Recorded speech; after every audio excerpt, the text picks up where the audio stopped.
were we, Sanatan Dharma, or our original Hindu beliefs, were they about keeping the women down just to produce kids and for pleasure? Yeah, were women treated as objects and as commodities? Where was original Hinduism about keeping women down and using women for kids and for producing children and for pleasure? Or was it the Mughal invasion that changed Indian society? Draupadi having five husbands is not looked upon as the same as Lord Venkatesh having two wives, right? So yeah, this is a question I get often. What was the true status of women in Indian society? I mean, today, if we think about Draupadi, we find it very strange. She had five husbands. How terrible! Oh my goodness, terrible, terrible, terrible. But a king or a god or a deity having multiple wives, it's totally normal and part of the course. So how did these attitudes appear in Indian society? We see the whole world from where we are today. What we are today is the result of 1000 years of foreign occupation, roughly 1000 years. First Turkic, then various Europeans, especially the British, and they remodeled our society to a very large extent. So what was the true original status of women in Indian society? So the foundational text, cultural text of India, and religious text of India is the Rig Veda, the oldest literature known to humanity. The Rig Veda. The Rig Veda is a collection of hymns divided into various sections and books and all that, right? If you examine the hymns of the Rig Veda, you find that there are hymns written by more than 20, more than possibly 30 women scholars. Women scholars. What are the names? Lopamudra, who was the wife of Rishi Agastya. You had Lopamudra. You had a lady called Gargi. You had a lady called Maitri. You had a lady called Aditi, Ghosha, Anusuya. Some of the names I can recall right now. These ladies, these great female scholars, composed many of the hymns of the Rig Veda. Can you think of any cultural or religious text anywhere in the world which is to a large extent composed by women?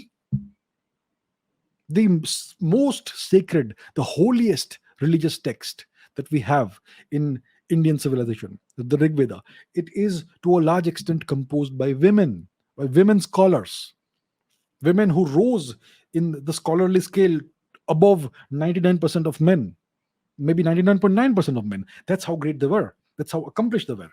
So more than 20, maybe more than 30 women uh, uh, composed many of the verses. They contributed to the verses of the Rig Veda. That's one example of what was the status of women in the very early primordial Indian society. The Rig Veda it represents the oldest known stratum of Indian society that goes back many, many, many thousands of years. Right? What about other phases of Indian society? So once again, let's go back to the Rig Veda. There was this lady warrior, maybe a queen, whose name was Vishpala. She was a warrior. She fought in a battle. She fought wars, right? And she was not simply a commander telling people and men what to do. She fought herself. And how do we know she fought? She lost a leg in a battle, and then she was given a prosthetic leg.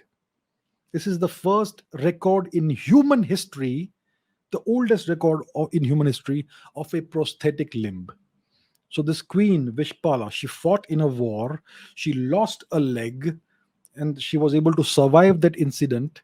The bleeding was stanched, and she was equipped with a prosthetic leg, and she went back and continued the war. Does this indicate a society in which women are downtrodden? Is that what it looks like to you? Right. Then let's go to the Ramayana era.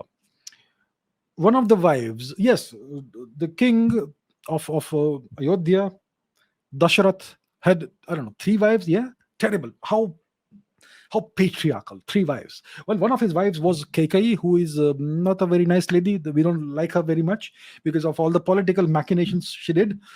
Kekai fought in a battle with her husband. Her husband got injured. She saved his life, and she even won the battle for him. Right? And in exchange for this incredible act of bravery and valor, Dasharath told her that whatever you want at any point in time in your life, if you ask me to grant you a wish, I will, without question, grant you whatever you want. And she used that in the future to ensure that Lord Rama was forced into exile by his father, right? And Lord Rama was supposed to be the crown prince, but he was sent into exile by his father. And his father had given his word to his wife that he would honor whatever wish she asked for, and that's the pound of flesh she extracted, and that's why she's one of the villains of the Mahabharata. But this lady fought in a war. She fought in a battle. She was side by side with her husband on the chariot. Her husband got injured, gravely injured. He was unable to continue fighting. She took on the mantle of the warrior. She fought, she won, and she not only won, she saved her husband's life. That's a warrior lady. Does that indicate this indicate a society in which women are downtrodden and all that? Yeah. Then you have other examples in much more recent history. You have the great Solanki queen Nayaki Devi, who defeated the whichever who was it, Gori Ghaznavi. I always mix those two up. Gori and Ghaznavi, it's like okay, it was one of these guys. I always, no matter how many times I try to memorize, I get the two mixed up, Gori and Ghaznavi. So she defeated one of these two monsters in the battle of Kashadara, Kayadara, whatever you call it, in southern Rajasthan. Yeah, and it's the same guy who fought against Prithviraj Chauhan. He first lost and then won. Gori, right? Was it Gori? Most likely Gori. So Nike Devi, she was the queen regent, which means that she was ruling the nation, or her kingdom, on behalf of her son, who was still a minor. He was still a child. So he was the soon to be king, but as long as he was a minor and not of age, she was ruling on his behalf. And then there was this invasion from this guy, this monster Gori, most likely, and she led her army into battle, and she inflicted a massive defeat upon this invader, Maharani Naiki Devi, a lady. Right? Then you have other examples. Rani Abakka Chauta in Tulunadu. Right? She spent her entire life fighting the Portuguese invaders, and she defeated them. She came out on top every time. Great lady, a warrior lady. The Maharani of Jhansi. What about her? We know what she did. We know her sacrifice for the nation. She fought the British and they killed her.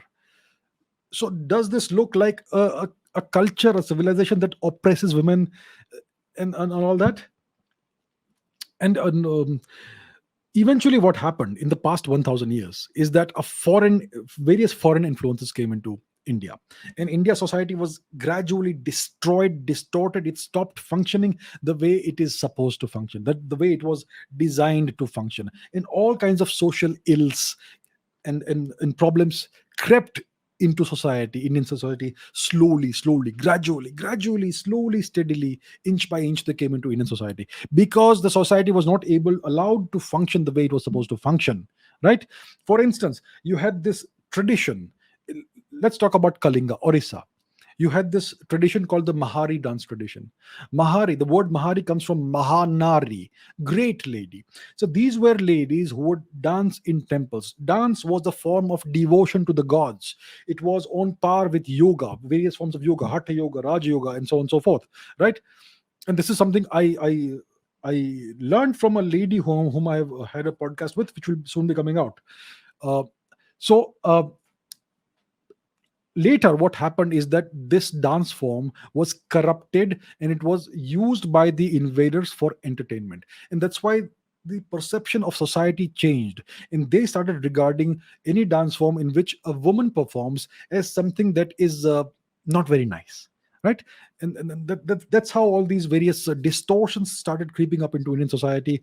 Women were forced to start covering their faces and bodies, which was never the case in Indian society for thousands of years, because the foreign occupiers regarded women as pieces of meat. And that's why it became tradition for women to be shut away in the houses, just to save their integrity. And then these things then became codified in social traditions.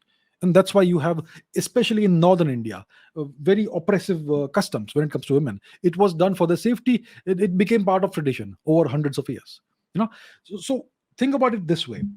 When you have a company, we know that Steve Jobs founded this Apple company, right? Somewhere in the 1980s or something, whatever date it was, whatever year it was. This company was a brilliant company. It came up with very innovative products. Yeah. The Lisa PC, and it essentially brought personal computing into the real world. It was a path breaking company, a brilliant company. It was doing very well until there was an internal coup in the company and Steve Jobs was thrown out of his own company and somebody else took over. And after they took over for nearly a decade, I don't know how long that phase was, but they ran Apple into the ground. The Apple computer company, went nearly bankrupt. Then Steve Jobs comes back. He comes back into the picture, and he again revives the fortunes of Apple company, of Apple. And today, Apple is one of the greatest and largest and most profitable and most valuable companies in the whole world. So that period, let's say a decade, whatever it was, let's say a decade, that Apple company nearly got destroyed. Who was responsible for the horrible performance of Apple? Was it the employees or was it the leadership? It was the leadership. The leadership destroyed the company through their policies. Similarly, when you have a country like India, a civilization like India, a subcontinent, which is ruled by foreigners, and if everything goes wrong in India, whom will you blame? The employees, you mean the citizens, or the leadership, the, the oppressors who are ruling the country? Think clearly and logically. You always blame the victims. You always blame the victims. You never look at who has done all this. This is the deal. All right. So India has never been this horrible patriarchal, misogynistic, oppressive society and culture. The way your teachers portray it, India was the most open and society, and the best society for women. Right? Women were deified. Nowhere else will you see this. So that's the deal, and I hope that answers the question. Yes.